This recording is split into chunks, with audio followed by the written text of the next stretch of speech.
देखले बानी बाकी तारे जैसा ना।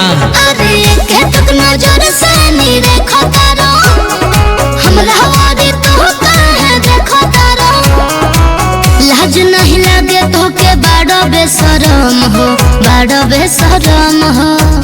सुना देखी माथा पगला ला एकदम हो, देखी माथा पगला ला एकदम हो, खोसी ओढ़नी कमर में रोपनी करेलू जब सनम हो, खुशी ओढ़नी कमर में रोपनी करेलू जब सनम हो, खुशी ओढ़नी कमर में रोपनी करेलू जब सनम हो। खुशी ओढ़नी कमर में।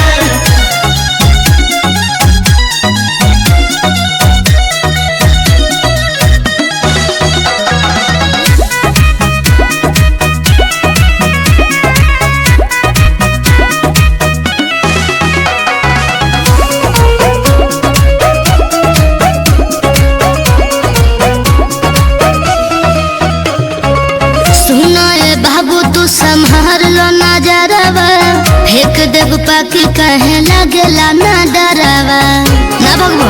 अरे लागल बागी तो कैसे भागी, तू तो लागो तारू बहुत नु प्यारी हो, मन करे धोइली हिया कवारी हो। सुना ये बाबू तू चलहक बन कम हो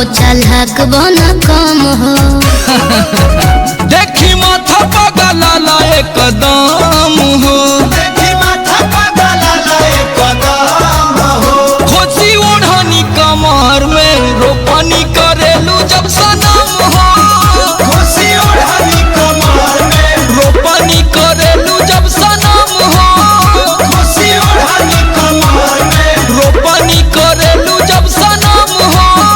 खुशी ओढ़नी कमर में।